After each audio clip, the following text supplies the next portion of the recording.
What is up, everybody? I have a ton to tell you, so stick around for the video. I know I haven't posted one in a minute, but we're gonna post one today. So today I'm gonna start working on this. Obviously this thing's shot. I'm gonna buy some starboard and we're gonna cut a new one, replace that. I have a crazy story to tell you guys the last time I took the boat out. So stick around to the end of the video and I'll tell you all about it. It's crazy, trust me, you're gonna want to listen to it. I'll show you what I'm working on today and what I've been working on the last couple of days here. I got all the seats out. Sorry for that sun. Okay, let me get up here.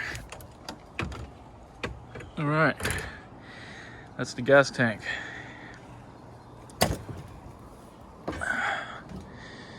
Kind of hard to walk around here with all this crap, but so we pulled off the board holding the gas tank. This is a 86 gallon tank, I believe, so it's pretty big. I'll tell you why I'm working on it in a second, but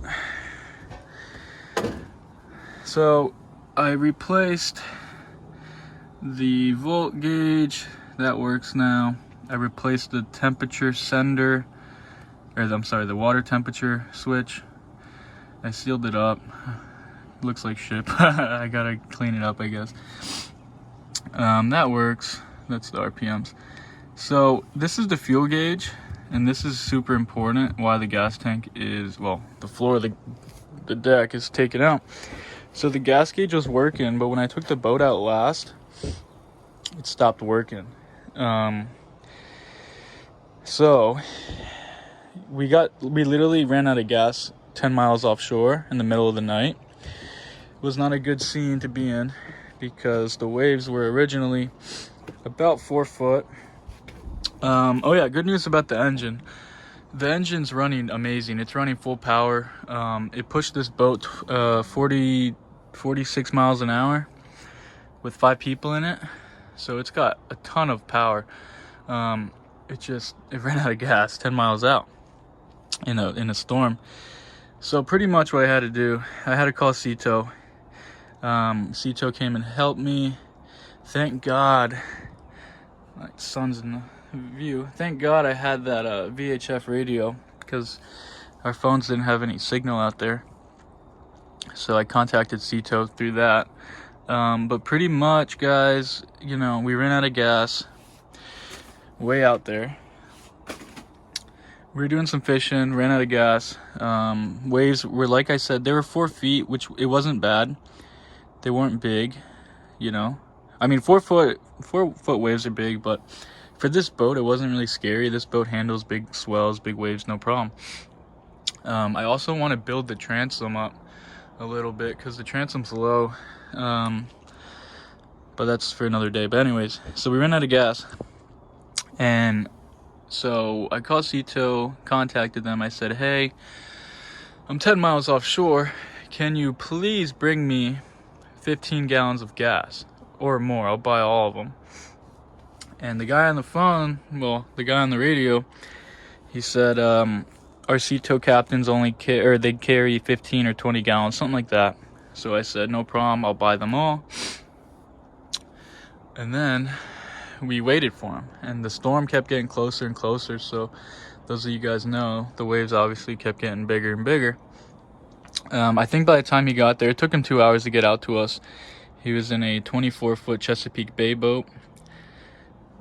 It had twin Mercury 300s on it, I believe. It took him 2 hours to get out there because, well, I don't know why it took him the first hour, but the second hour, it took him an hour to get out there, like once he was on the water, because his boat didn't ride good with bigger swells. This one hauls ass through big waves. It's crazy. I beat him on the way home with one engine. Anyways, he only brought 10 gallons instead of 15. So I ran out of gas again, and I knew that obviously that was going to happen once he told me he only brought 10. So when he told me that, I was like, whatever, give me the gas. We'll make our way back to shore once I run out of gas again. Because I knew this thing wasn't getting more than a mile a gallon. I said, once I run out of gas again, you could just tow me in, which, you know, should be right a little bit past the, you know, the Bay Area. So, or right in front of it, I'm sorry, right in front of the pass. So that's what he did. And he started towing me back in once we got there. This is where the bad stuff happened. We're in the pass, right? You know, the current was ripping, the wind was blowing past 20 knots, and it wasn't great, but I knew that, you know, we're safe now. We're back in the, you know, in the Bay Area. The problem was the Sea-Tow guy had, oh, by the way, guys, I painted the whole boat. I don't know if you guys can tell. I painted everything white. Looks super good. So what was I saying? So, oh yeah, the Sea-Tow guy, he had way too much tow line out from his boat to my boat. And pretty much, guys, he lost control of my boat in the pass. You would think, you know, what's going to happen when he loses control in a pass? There's not much ways. Well, he lost control right outside the pass, like pretty much right as we were entering the pass. So, you know, it was still oceanside, so it was still kind of rough. My boat got beached right onto the beach. Like, literally, I'm not exaggerating, it was on the beach. There was no water underneath it. Here's the crazy part. After he did that, he was trying to pull out my boat with his boat, and he beached his boat as well. So it was a crazy night. We had two huge boats just stuck on the beach. Like I said, I was with 5 people, counting myself. So we had the manpower. He was by himself. So what we had to do was we had to figure out how to get his boat back into the water. And there's only one way to do that, and that's push it. So we pushed this boat for literally 2 hours, and we finally got it back in the water. And you got to think, guys, we're fighting waves, wind, you know, it's cold as hell. It wasn't an easy task. His boat was heavy. It was probably a little heavier than mine, just because he had 2 engines on it. So we finally got his boat back in. He pushed, you know, he tried to yank my boat. He finally got it. All said and done, guys, we got back home at 6 a.m. and we left. We went out on the water at 6 p.m. and we got home at 6 a.m. It was a crazy, miserable night. Good news about all that is the engine ran super good. You know, super reliable. You just gotta remember to put gas in it. The only other thing was the bill that Sea-Tow charged me. He charged me $1,000, which I knew was gonna be pretty hefty. Pretty much he quoted me somewhere around $850. But then he beached my boat, and then the night went south and took another 5 hours, I believe. So I don't know, it was his mistake for getting me beached, but you know, you would think he would kind of work with me on the price, but oh well, he didn't. So obviously, guys, I'm not pointing blame at him. You know, obviously it's my fault. It's my fault that I didn't know that the boat didn't have much gas in it. But like I said, guys, the fuel gauge was working originally, and it stopped. I guess it stopped it must have stopped after the first time I filled up the tank, because it was working. Because on the first time I filled up the tank, it was on E. I filled this entire tank up and it went to full. So it must have broke somewhere after that. So pretty much after that, it read full the whole time. So I don't know exactly.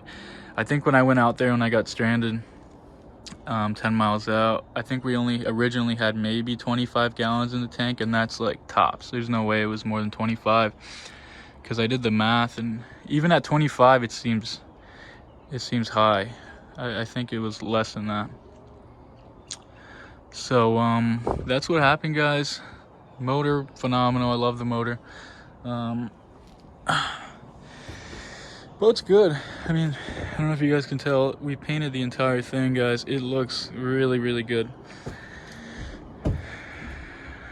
And like I said, I just wanted to fix a couple gauges that weren't working. You know, the temp, I really wanted this one. This is the water temp. This is pretty much measuring how hot your engine is. So that's a good one to have. If you don't have one on your boat, you should get one. Pretty easy to hook up. There's a positive, a negative, and then a sending wire, which pretty much goes to the temperature senders on the block. Super easy to hook up. And then the voltmeter, obviously, super easy. The only other one is this one. This is a trim tab gauge, or not a trim tab gauge, a trim and tilt gauge. Don't really need it, but it works, so I guess it's just kind of a filler. So I started putting a couple of these lights on here. There's a couple more I gotta do. But yeah, guys, so engine will fire right up every time. I don't have it hooked up to water, but I'm gonna start working on this guy. Oh yeah, the culprit. The culprit on why the fuel tank the gauge stopped working. It's either this sending unit is bad, or it's this sending wire. This is the sending wire that goes to the gauge.